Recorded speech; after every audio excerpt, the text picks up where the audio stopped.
Hello students, welcome back to the next video of Vedanta commerce. आज के इस class में हम लोग बात करने वाले हैं डिवेंचर अकाउंटिंग में एक छोटा सा topic, that is debenture issued as collateral. Collateral कहने का मतलब होता है गिरवी, है ना। तो अभी तक हम लोग डिवेंचर के बारे में पढ़ लिए। डिवेंचर डिस्काउंट पे इशू होता है, प्रीमियम पे इशू होता है, पार पे इशू होता है, इसके बारे में डिस्कस कर लिए। Debenture issued consideration other than cash एक टॉपिक है, वो भी पढ़ लिए। और आज हम लोग स्टार्ट करने वाले हैं debenture issued as collateral. Collateral की बात करें तो आपको पता है कोलेट्रल मतलब होता है गिरवी रखना। यानी कि कभी कभी आपको पता है कि कंपनी जो है लोन लेती है बैंक से। अब भाई बैंक से जब लोन लेने की बारी आती है तो बैंक को कुछ ना कुछ गिरवी रखना पड़ेगा, कुछ ना कुछ उसको कोलेट्रल रखना पड़ेगा। तो बैंक क्या करता है, अपने पास प्रॉपर्टी का पेपर, जैसे मान लीजिए मेरा एक बिजनेस है और हमको एक लोन चाहिए, ठीक है। तो हम बैंक के पास जाएंगे तो बैंक मेरा फाइनेंशियल स्टेटमेंट देखेगा, मेरा प्रॉफिटेबिलिटी देखेगा, मेरा फाइनेंशियल पोजीशन देखेगा, और उसके बाद कहेगा भाई सब कुछ तो ओके है, मगर गिरवी क्या रखोगे, कोलेट्रल क्या रखोगे। तो भाई मेरे पास जो प्रॉपर्टी का पेपर होगा वो हम दे देंगे, और कल को अगर लोन रीपे नहीं कर पाए तो फिर मुझे वो पूरा प्रॉपर्टी वापस उनको दे देना पड़ेगा, ठीक है। तो उसी तरीके से कभी कभी बैंक से लोन जब लिया जाता है, रेप्यूटेड कंपनी जब बैंक से लोन लेती है तो कोई प्रॉपर्टी का पेपर ना देके डिवेंचर दे देता है। ये भी एक तरीका है लोन लेने का। यानी कि अगर हम कंपनी चला रहे हैं और मुझे एक लोन चाहिए तो हम बैंक से लोन लेंगे और डिवेंचर गिरवी रख देंगे, ठीक है ना। हम अपने कंपनी का डिवेंचर बैंक के पास लोन के तौर पे रख देंगे। ये हो जाएगा मेरे लिए एक तरीके का कोलेट्रल, ठीक है। तो कहीं ना कहीं इसका एंट्री भी पास करना पड़ेगा, अकाउंटिंग भी करना पड़ेगा। और आप बताओ, बैंक से अगर लोन ले रहे हो तो आपके लिए लायबिलिटी भी इंक्रीज होगा। तो अगर बैंक से आप लोन लेते हैं तो किस तरीके से आपका बैलेंस शीट में इफेक्ट जाएगा, इसका क्या जर्नल एंट्री होगा, बेसिकली आज हम लोग सीखने वाले हैं। तो देखो, दो बातें होती है। डिवेंचर जब आप पब्लिकली इशू करते हो वो अलग है, मगर आप जब डिवेंचर किसी बैंक को गिरवी रखते हो वो बात अलग है। बात समझ में आ रहा है। गिरवी रखने का ये मतलब नहीं है कि पब्लिकली इशू कर दिया गया। गिरवी रखने का मतलब होता है बस कंपनी के पास ना रह के बैंक के पास है। बात समझ में आ रहा है। इसमें कंपनी को, जैसे मान लीजिए हम अपने कंपनी का डिवेंचर आप आम जनता को अगर देते हैं तो हम जितना भी डिवेंचर आप लोगों को दिए उस पर हमको देना पड़ेगा इंटरेस्ट का देना पड़ेगा। मगर हम अगर वही डिवेंचर बैंक को दिए हैं तो उस पर इंटरेस्ट देने का जरूरत नहीं पड़ता है। ये डिफरेंस है। बात समझ में आ रहा है। अगर पब्लिकली हम डिवेंचर बेच रहे हैं अपनी कंपनी का तो हमको लोन पे डिवेंचर पे इंटरेस्ट देना पड़ेगा, मगर बैंक के पास अगर डिवेंचर रखे हैं तो इंटरेस्ट देने का दरकार नहीं। तो यहाँ पर दो बातें आ जाती है, दो तरीके से अकाउंटिंग होता है। डिवेंचर जब कोलेट्रल के तौर पे इशू करते हैं तो दो तरीके से अकाउंटिंग होता है। एक में हम लोग ये अज्यूम करते हैं कि डिवेंचर जो भी कोलेट्रल रखे हैं उसका एंट्री करेंगे, और एक में अज्यूम करते हैं कि जो भी डिवेंचर गिरवी रखे हैं कोलेट्रल के तौर पे लोन के लिए कोलेट्रल के तौर पे जो बैंक को दिए हैं उसका एंट्री नहीं करेंगे। तो फर्स्ट केस में एंट्री नहीं होता है और सेकंड केस में एंट्री होता है। तो दो कंडीशन आपको पढ़ना है। सर चलिए ठीक है, दो कंडीशन आप बता दोगे, एग्जाम में कौन सा कंडीशन यूज करेंगे। अगर कुछ बोल दिया तो उसके हिसाब से, और अगर कुछ नहीं बोल रहा है तो जो आपको मन है आप उसके हिसाब से एंट्री कर सकते हो। यहाँ पर कोई ऐसा कंपल्सन नहीं, ठीक है। चलिए तो देखते हैं क्या होता है, और एक क्वेश्चन के मदद से आपको दोनों मेथड समझाने का हम कोशिश करेंगे। यहाँ पर जो है बेसिकली सब प्रेजेंटेशन का कमाल है। अगर आपको प्रेजेंटेशन क्लियर है तो सब क्लियर होना चाहिए, ठीक है। तो चलिए शुरू करते हैं। चलो फिर देखिए, डिवेंचर इशूड एज कोलेट्रल।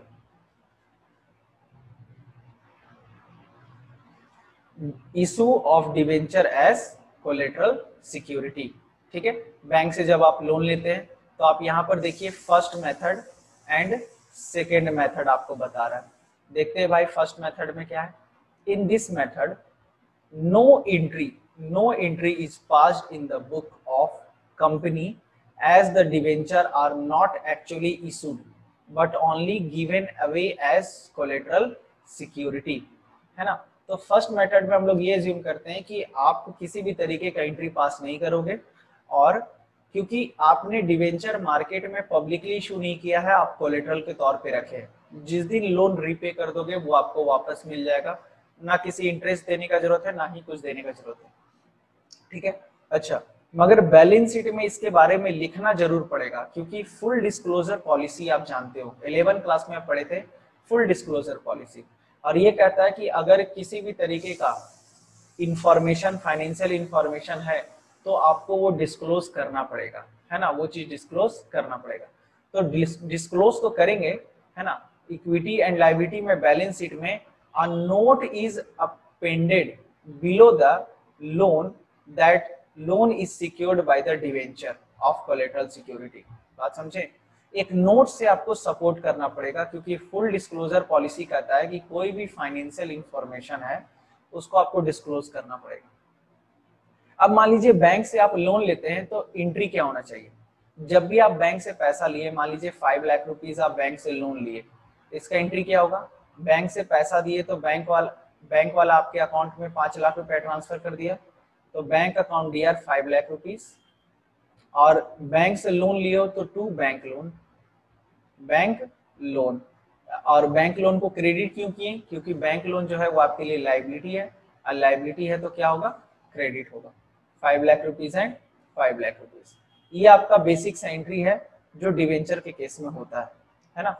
चलिए, अब सेकेंड केस की बात करें, तो सेकेंड केस में हम लोग ये अज्यूम करते हैं कि हमें उसका एंट्री करना पड़ेगा, जो भी कोलेटरल रखें उसका एंट्री करना पड़ेगा। In this method the entry for issuing debenture as collateral security is also recorded with the entry of taking loan. Loan लेने का जो एंट्री पास करते हैं उसी के साथ हमको ये भी एंट्री पास करना पड़ेगा। तो लोन जो लिए हो ऑन टेकिंग लोन, तो लोन लेने पे क्या एंट्री होगा? बैंक अकाउंट दिया टू बैंक लोन। ये तो सिंपल सा बात है, जितना लोन लिए उतना आप लिख दोगे। मगर सेकंड ये जो है कोलेटरल में आपको भी एंट्री पास करना पड़ेगा। On issuing the debenture as collateral, तो क्या एंट्री पास करेंगे हम लोग? एंट्री पास करेंगे डिवेंचर सस्पेंस टू डिवेंचर, है ना। अच्छा, यहाँ पे नाम अगर रहेगा तो नाम भी लिख देंगे। डिवेंचर सस्पेंस टू डिवेंचर क्यों लिख रहे हैं? क्योंकि देखो सिंपली है, हम अपना कंपनी का डिवेंचर किसी और को दे रहे हैं तो डिवेंचर को क्रेडिट करेंगे, है ना। और अगर पैसा आता है तो बैंक को डेबिट करते हैं, मगर ये डिवेंचर को इशू करने में पब्लिकली इशू नहीं किए हैं, तो डिवेंचर के तौर पे पैसा नहीं आ रहा है, इसलिए यहाँ पे बैंक लिखने का दरकार नहीं है। तो सिंपल सा फंडा है, एक बार हम आपको रिपीट कर दे रहे हैं। मान लीजिए 5 लाख रुपए का आप लोन लिए, ठीक है, बैंक लोन कितना लिए? 5 लाख रुपए का। तो एंट्री क्या होगा? सबसे पहले लोन लेने का, bank account DR to bank loan, ठीक है, account DR 5 lakh and 5 lakh. अब ये जो गिरवी रख रहे हैं इसका एंट्री क्या होगा? अगर सेकेंड केस में, सेकेंड मेथड में अगर आप एंट्री करना चाहते हैं तो डिवेंचर सस्पेंस। अब सर डिवेंचर सस्पेंस क्यों लगाते हैं? क्योंकि ये एक्चुअली डिवेंचर इशू हुआ नहीं है, एक्चुअली में डिवेंचर इशू हुआ नहीं है, बस ये कोलेटरल के तौर पे रखा हुआ है। कल को बैंक लोन रीपे करेंगे और वापस से डिवेंचर ले लेंगे। तो डिवेंचर सस्पेंस टू जो भी डिवेंचर है, 10% डिवेंचर है तो to 10% debenture, 5 lakh and 5 lakh rupees, that's it, final. एकदम सिंपल सा एंट्री है। तो ये तो चलो जर्नल एंट्री हो गया, और जर्नल एंट्री में किसी भी बच्चों को दिक्कत नहीं होता है, ठीक है। दिक्कत कहाँ पे होगा आपको, प्रॉब्लम कहाँ पे फेस करना पड़ सकता है? तो बैलेंस शीट में, ठीक है। तो आइए एक क्वेश्चन के मदद से जर्नल एंट्री भी देखते हैं और बैलेंस शीट भी देखते हैं। क्वेश्चन थोड़ा धुंधला है, मगर आपके साथ हम इजिली इसको रीड कर देते हैं तो आपको क्लियर हो जाएगा। A company had 10 lakh rupees 12% debenture outstanding on 1 अप्रैल 2017। 1 अप्रैल 2017 की बात करें, साल का पहला दिन है, और कंपनी का ऑलरेडी मार्केट में 10 लाख रुपए का 12% डिवेंचर है। 12% डिवेंचर 10 लाख रुपए का ऑलरेडी इशू किया हुआ है, यानी कि 10 लाख रुपए का पहले ही डिवेंचर बेच चुका है पिछले साल 2016 में, 15 में, 14 में, कभी भी बेचा हो मगर बेच चुका है। और साल के स्टार्टिंग में यह दिख रहा है आपको। आगे क्या कह रहा है? During the year company took a loan of 2 lakh from the state bank of India for which the company placed with bank debenture of ₹2.5 lakh as collateral security. थोड़ा आपको क्लेरिफाई कर दें, इस साल 2017 में 1 अप्रैल 2017 को कंपनी जो है वो बैंक लोन ले रहा है, बैंक लोन ले रहा है और बैंक लोन कितने का है? 2 लाख रुपए का। अब भाई आपको पता है 2 लाख का अगर लोन है तो जाहिर सी बात है कोलेटरल थोड़ा ज्यादा का होना चाहिए। तो ये लोग कह रहा है कोलेटरल हम रख रहे हैं भैया 2.5 लाख रुपए का। कितने का? 2.5 लाख रुपए का कोलेटरल ये लोग रखा है बैंक में। चलो कोई बात नहीं। आपसे क्वेश्चन पूछ रहा है pass entry in if any, अगर एंट्री बनता है तो एंट्री पास करिए। So how the debenture and bank loan will appear in the company balance sheet as on 31 March. तो आपको बैलेंस शीट भी बनाना है और जर्नल एंट्री भी पास करना है। तो देखो जर्नल एंट्री तो एकदम आसान हो जाएगा। जर्नल एंट्री क्या होगा? Bank account DR to bank loan, bank loan, इसमें तो दिक्कत नहीं होना चाहिए। बैंक से लोन लिए हैं कितने का? तो 2 लाख रुपए का लोन लिए, तो 2 लाख और 2 लाख रुपए। और अगर फर्स्ट केस है केस वन की बात करें तो ये एंट्री होगा, मगर केस 2 में थोड़ा डिफरेंट एंट्री हो जाएगा। केस 2 मतलब मेथड 2 में ये वाला एंट्री तो पास करेंगे ही।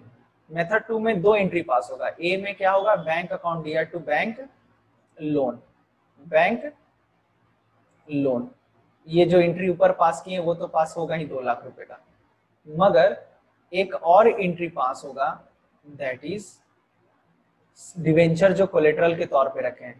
तो लिखेंगे debenture suspense account DR to, जो भी डिवेंचर रखे, मान लीजिए 12% डिवेंचर दिए तो टू 12% डिवेंचर, और कितने का दिए हैं? 2.5 लाख रुपए का।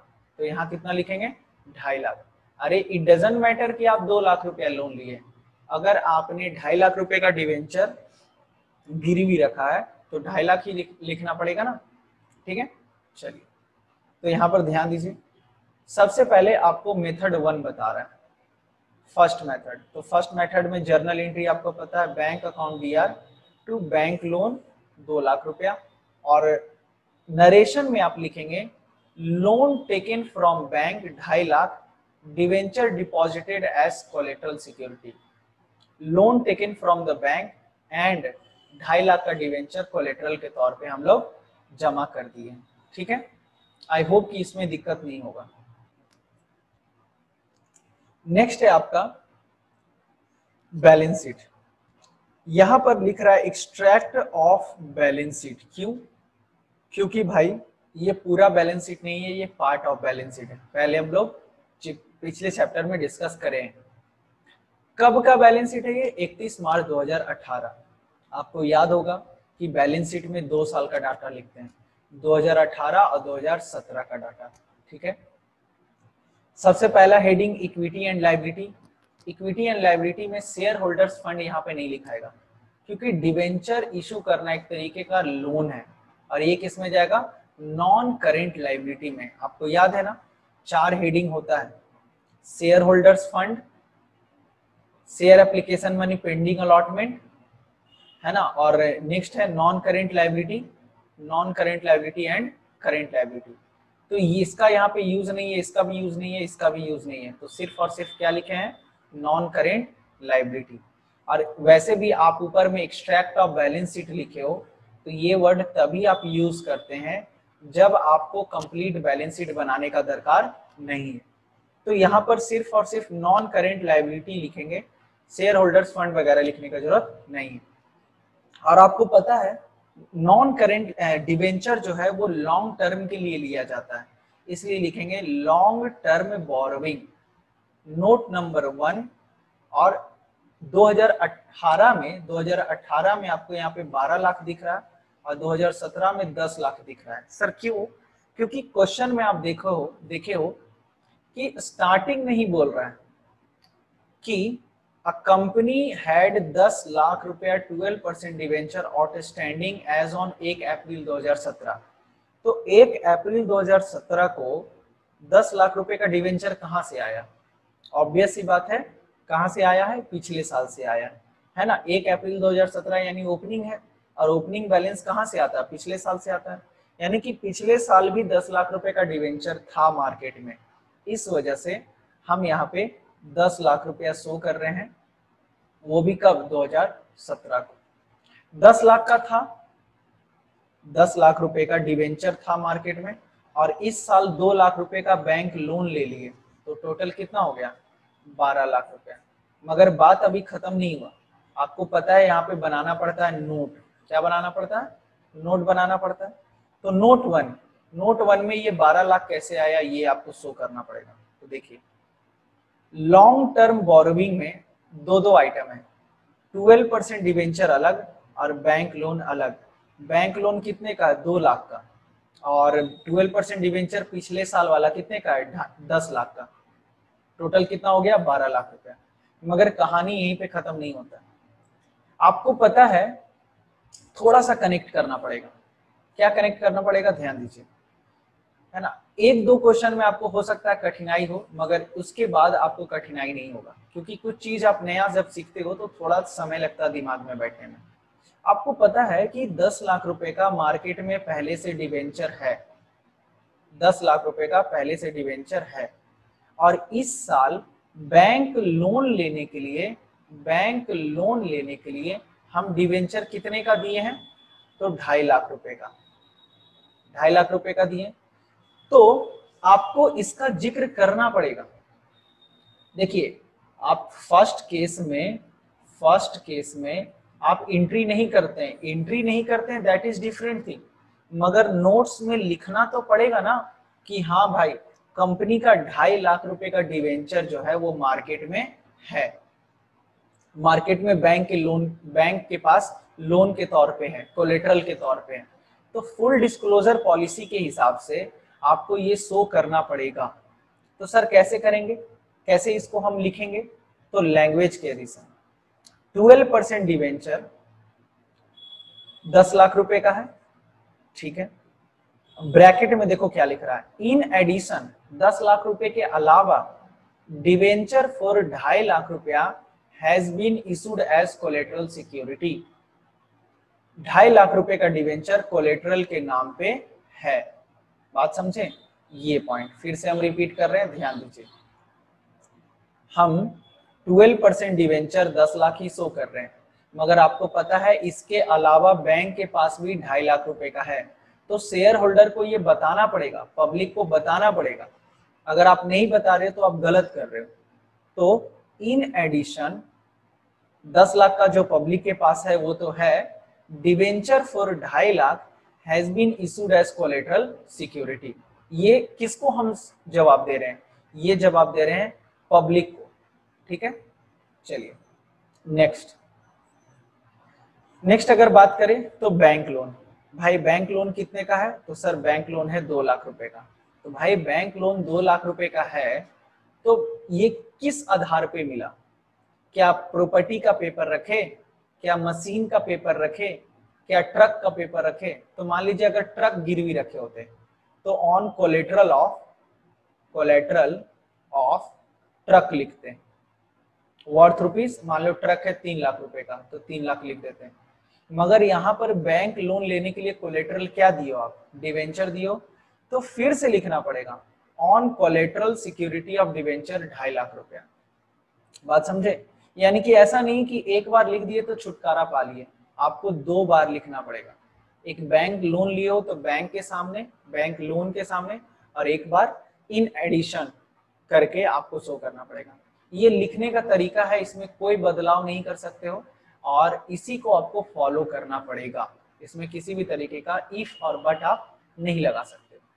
ये है फर्स्ट मेथड, जहां पर आप ये शो करते हैं कि हाँ हम कोलेटरल के का जो एंट्री है वो नहीं करेंगे, और चूंकि आप एंट्री नहीं कर रहे हो इसलिए आपको लैंग्वेज के फॉर्म में आपको सब कुछ लिखना पड़ता है। आपको लैंग्वेज के फॉर्म में सब कुछ क्या करना पड़ेगा, लिखना पड़ेगा। ये लिखना पड़ेगा एंड ये भी लिखना पड़ेगा, इसमें किसी भी तरीके का बदलाव नहीं कर सकते। मगर आप सेकंड मेथड अगर आप फॉलो करना चाहते हैं तो यहाँ पर एंट्री होता है। तो सबसे पहले जो बैंक से लोन लिए हैं तो bank to bank loan 2 lakh रुपया 2 लाख रुपया जर्नल एंट्री हो गया। और कोलेटरल जो रखे हैं, चूंकि सेकेंड मेथड में एंट्री करते हैं तो लिखेंगे डिवेंचर सस्पेंस टू 12% डिवेंचर। बताए थे नाम है 12%, तो 12%, और जितना का गिरवी रखे हैं पूरा अमाउंट लिखेंगे। और नरेशन क्या होगा, नरेशन होगा आपका issued for 2.5 lakh, issue of 2.5 lakh debenture as collateral. ये तो जर्नल एंट्री हो गया जो कि अभी पहले भी डिस्कस किए थे। बैलेंस शीट इसका कैसे बनाते हैं, तो बैलेंस शीट स्टार्टिंग का जो है extract of balance sheet as on 31 March 2017 2018। 2017 में 10 लाख रुपया पहले से था, 2018 में 12 लाख हो गया। कैसे हुआ, तो नोट नंबर 1 हेडिंग सारा वही रहेगा, equity and liability, non current liability में लॉन्ग टर्म बोरोविंग। अच्छा, यहां पर देखो ज्यादा लिखने का जरूरत नहीं पड़ रहा क्योंकि सब कुछ क्लियर कट आप शो कर रहे हो। लॉन्ग टर्म बोरोविंग में 12 लाख कैसे आया, ये 12 लाख रुपया है, ठीक है। यहाँ पे थोड़ा धुंधला है, यहाँ पे 10 लाख रुपया है ये, और ये 2 लाख रुपया है, तो टोटल कितना हो गया, 12 लाख रुपया हो गया, ठीक है। चलिए, तो ये 12 लाख कैसे हुआ, तो सिंपल सा फंडा है, 12% डिवेंचर टोटल मार्केट में कितने का आपको टोटल करना पड़ेगा, ये तरीका है लिखने का। मार्केट में 10 लाख रुपए का पहले से था और बैंक को कितना दिए गिरवी के नाम पे 2.5 लाख रुपए, तो टोटल हो गया 12,50,000 रुपए, 12,50,000 का डिवेंचर। माइनस करेंगे डिवेंचर सस्पेंस 2.5 लाख रुपया। अब यहां पर देखो आपको हो सकता है कि सर पहले डिवेंचर जोड़े फिर माइनस कर रहे हैं, ऐसा क्यों सर, ये प्रेजेंटेशन का तरीका है, ठीक है ना, ये आपको फॉलो करना पड़ेगा। आप देखो ना सिंपली यहाँ पे 2.5 लाख रुपया ये जोड़ रहे हैं और फिर यहाँ पे 2.5 लाख रुपया माइनस कर रहे हैं, तो बात तो वही हो गया है कि नहीं, मगर आपको ये करना पड़ेगा, ठीक है। तो सिंपल सा फंडा है, क्या है, 12% डिवेंचर मार्केट में टोटल 2.5 लाख का है, 10 लाख का पब्लिक के पास है और 2.5 लाख का बैंक के पास है। माइनस करेंगे जितना कोलेटरल के तौर पे रखे हैं वो माइनस कर देंगे, तो कोलेटरल के तौर पे कितना रखे हैं 2.5 लाख का, तो डिवेंचर सस्पेंस 2.5 लाख माइनस किए, तो फाइनली अमाउंट ये आया 10 लाख रुपया। और बैंक का लोन कितने का है, तो सर बैंक का लोन है 2 लाख रुपए का, तो ये 2 लाख लिखें। और यहाँ पे नरेशन में आपको फिर से लिखना पड़ेगा on collateral security of debenture 2.5 lakh रुपया, और ये बैंक लोन आपका 2.5 लाख का आ गया, तो टोटल 12 लाख रुपए हो गए। मतलब इसको हम अलग से एक बार शो कर देते हैं ताकि आपको समझ में आ जाए ज्यादा अच्छे से। सबसे पहले लॉन्ग टर्म बोरोविंग लिखेंगे, फिर यहाँ पे लिखेंगे 12% डिवेंचर 12,50,000, ठीक है, लेस करेंगे डिवेंचर सस्पेंस, जितने का गिरवी रखें, कितने का गिरवी रखें 2.5 लाख रुपए का, तो फाइनल वैल्यू कितना हो गया 10 लाख। फिर अब बैंक लोन की बारी आती है, तो लिखेंगे bank loan, bank loan finally कितने का है 2 लाख का, ये लिख दिए, तो टोटल ये हो गया 12 लाख। मगर यहाँ पे आपको एक सपोर्ट करना पड़ेगा लैंग्वेज से, इशूड टेकन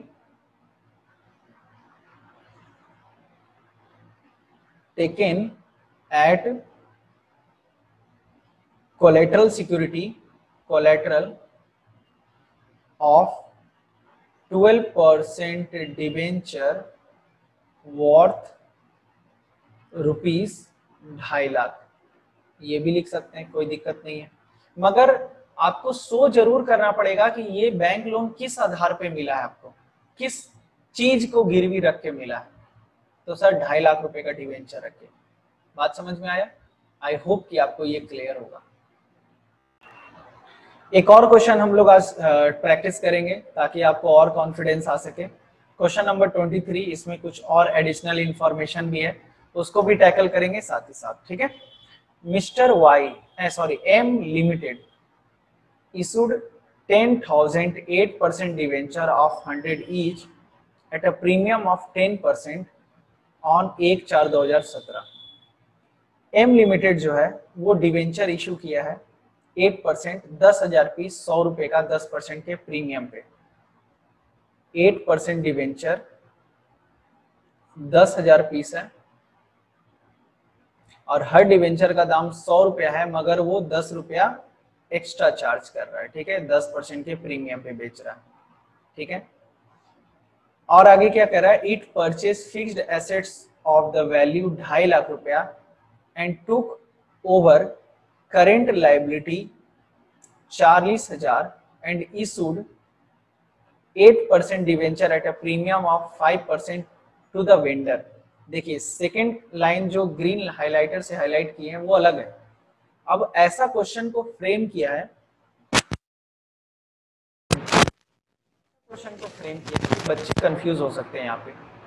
देखो क्या कह रहा है, it purchase fixed assets of the value 2.5 lakh, 2.5 lakh रुपए का फिक्स्ड एसेट्स खरीदा है and took over the current liability of 40,000। अब बताइए 2.5 लाख का एसेट्स खरीदा है, ये तो समझ में आ रहा है, लाइबिलिटी ले रहा है 40,000 का, यानी कि यहाँ पे हो सकता है कि ये किसी का बिजनेस परचेज कर रहा है और बदले में क्या दे रहा है, 8% डिवेंचर दे रहा है at a premium of 5% to the vendor. Vendor को, यानी वेंडर कौन, जिससे वो परचेज किया, यानी कि जिस दुकानदार का बिजनेस खरीद रहा है उसका नाम यहाँ पे नहीं दिया है, तो वेंडर यूज करेंगे, कोई दिक्कत नहीं है। On the same date it took loan from the bank of 1 lakh रुपया and issued 8% debenture as collateral security। और एक और चीज आपको क्या दे रहा है, आज जो टॉपिक डिस्कस किए कि उसी दिन बैंक लोन लिया 1 लाख रुपए का और 8% का डिवेंचर जो है कोलेटरल के तौर पे दे दिया। तो आप बताइए एंट्री क्या होगा, इग्नोर करिए इंटरेस्ट को, एम लिमिटेड का बैलेंस शीट बनाइए, एक्सट्रैक्ट ऑफ बैलेंस शीट बनाना है और जर्नल एंट्री पास करना है। चलो सबसे पहले हम लोग जर्नल एंट्री पास करते हैं, ठीक है। ये तो एक पहला पॉइंट हो गया। दूसरा पॉइंट क्या कह रहा है, वेंडर से खरीद रहे हैं, वेंडर से खरीद रहे हैं, क्या खरीद रहे हैं, एसेट्स। एसेट्स कितने का खरीदे हैं, तो 2.5 लाख रुपए का, और लाइबिलिटी कितने का खरीदे हैं, तो 40,000 का। तो फाइनल वैल्यू कितना हुआ, 2,10,000 रुपया। अब 2,10,000 रुपया के बदले वो पेमेंट कर रहा है डिवेंचर, क्या दे रहा है, 8% डिवेंचर 5% के प्रीमियम पे। तो इसका जो पेमेंट हो रहा है 8% डिवेंचर, 100 का चीज 5% के प्रीमियम पे दे रहा है। एंड लास्ट है आपका, बैंक से लोन लिया है, बैंक से लोन लिया है और 8% डिवेंचर गिरवी भी रखा है, ठीक है, कोलेट्रल 1 लाख रुपए का ही, कुछ नहीं बोल रहा है तो 1 लाख का ही गिरवी रखा हुआ है, ठीक है। चलिए आगे डिस्कस करते हैं और इसका जर्नल एंट्री पहले पास करते हैं। तो जर्नल एंट्री क्या होगा, सबसे पहले आप जो डिवेंचर इशू कर रहे हैं पब्लिक के पास, एंट्री होगा बैंक अकाउंट DR,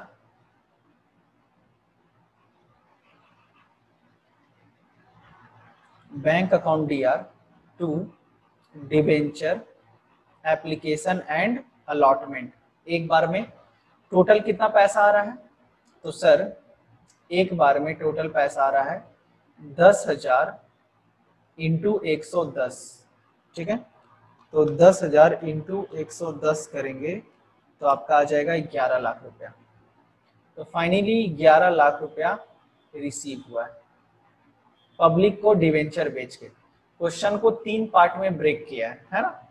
चलिए सेकेंड एंट्री क्या होगा, debenture application and allotment account DR to 8% debenture and to security premium reserve 11 lakh रुपया जो मिला है, इसमें 8% डिवेंचर है आपका 10,000 इंटू 100 का, और 10,000 इंटू 10 रुपया का सिक्योरिटी प्रीमियम है। ठीक है, तो कितना हो जाएगा 10 लाख एंड 1 लाख। ठीक है, नेक्स्ट वेंडर से जो आप एसेट्स खरीद रहे हैं उसका एंट्री पास करेंगे। ठीक है, तो वेंडर से जो एसेट्स खरीद रहे हैं उसका एंट्री होगा। नेक्स्ट एंट्री हम लोग पास करेंगे ये जो एसेट्स खरीद रहे हैं उसका। तो एसेट्स कितने का खरीद रहे हैं सर? एसेट्स खरीद रहे हैं 2.5 लाख रुपए का। तो sundry assets account DR 2.5 lakh. To liability कितने का खरीदे हैं? 40,000 का। एंड वेंडर को देने का कितना बात हो रहा है? तो वेंडर को हम लोग देने वाले हैं 2,10,000 रुपया। ये हो गया एसेट्स का। अब वेंडर को पेमेंट करेंगे। क्या पेमेंट कर रहे हैं? तो डिवेंचर के साथ पेमेंट कर रहे हैं। तो लिखेंगे vendor account DR to 8% debenture, मगर आपको कैलकुलेट करना पड़ेगा। 2,10,000 रुपया देना है और एक डिवेंचर का दाम 105 रुपया रखे हैं, है ना? तो डिवाइडेड बाय 105 करेंगे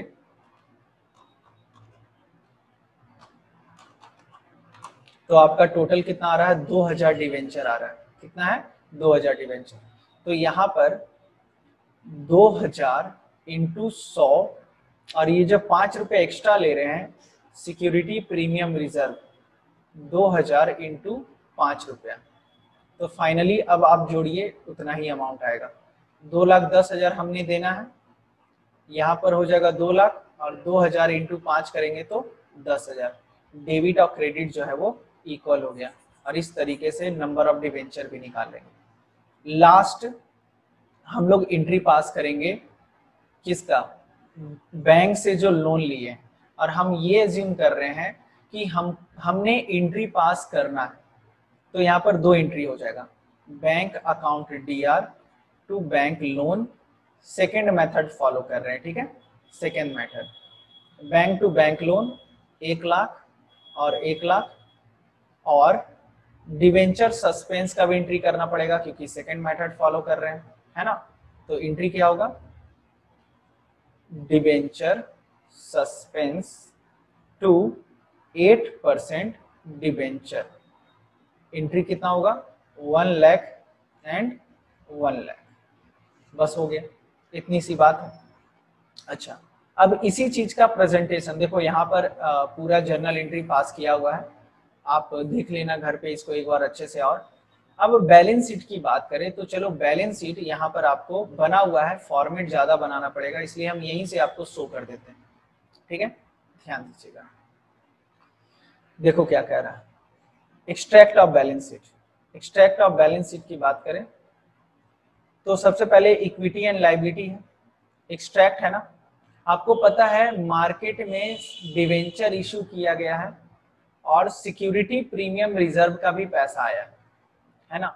तो आपको शेयर होल्डर्स फंड यहाँ लिखना पड़ेगा। क्यों? क्योंकि आपको सिक्योरिटी प्रीमियम रिजर्व में कुछ पैसा आया है। कितना पैसा आया है? 1,10,000। कैसे आया? तो नोट 1 में देखेंगे। नॉन करेंट लायबिलिटी में आपका लॉन्ग टर्म बोरोविंग है 13 लाख रुपया। कैसे हुआ ये भी देखेंगे। और करेंट लायबिलिटी में 40,000 रुपया है, ये भी आपको देखना पड़ेगा। सर करेंट लायबिलिटी में 40,000 कहाँ से आया, 13 लाख कहाँ से आया, और ये 1,10,000 कैसे हुआ, ये थोड़ा समझिए। देखिए रिजर्व एंड सरप्लस में डायरेक्ट 1,10,000 कैसे लिख रहा, जर्नल एंट्री देखते हैं, थोड़ा आपको क्लियर हो जाएगा। देखो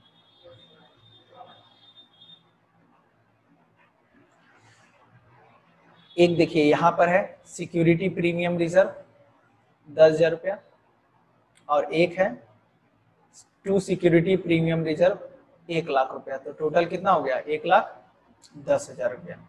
ठीक है, तो ये अमाउंट यहाँ पर लिखे हैं।